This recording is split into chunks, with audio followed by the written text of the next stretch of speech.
আসসালামু আলাইকুম। জুলাইয়ের আন্দোলন নিয়ে চরমনায়ের নায়েবে আমির ফয়জুল করিম সাহেব কি বলছেন, সকলে একটু মনোযোগ দিয়ে ছিল শুনুন। না, ট্যাঙ্কের সামনে ছিল না। মির্জা ফখরুল সাহেব ট্যাঙ্কের সামনে ছিল না। বিএনপির কোন লিডাররা ওই আন্দোলনের সময় ট্যাঙ্কের সামনে ছিল না, বুলেটের সামনে ছিল না।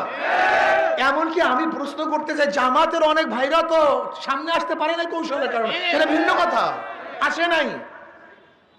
শিবিরের একজন বড় লিডার দেখবেন না সামনে ছিল।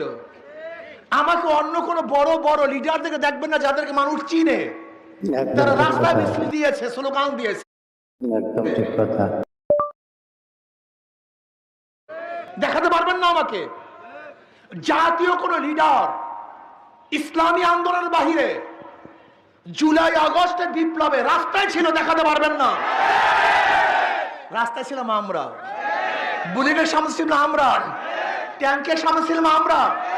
আল্লাহ না করুক, ধরে নেন যদি আন্দোলন সাকসেস নাই হইতো, সবাই শেখ হাসিনার কাছে গিয়ে বলতো আমরা তো ছিলাম না, আমরা তো অংশগ্রহণ করিনি, আমরা তো আপনাদের সাথেই ছিলাম।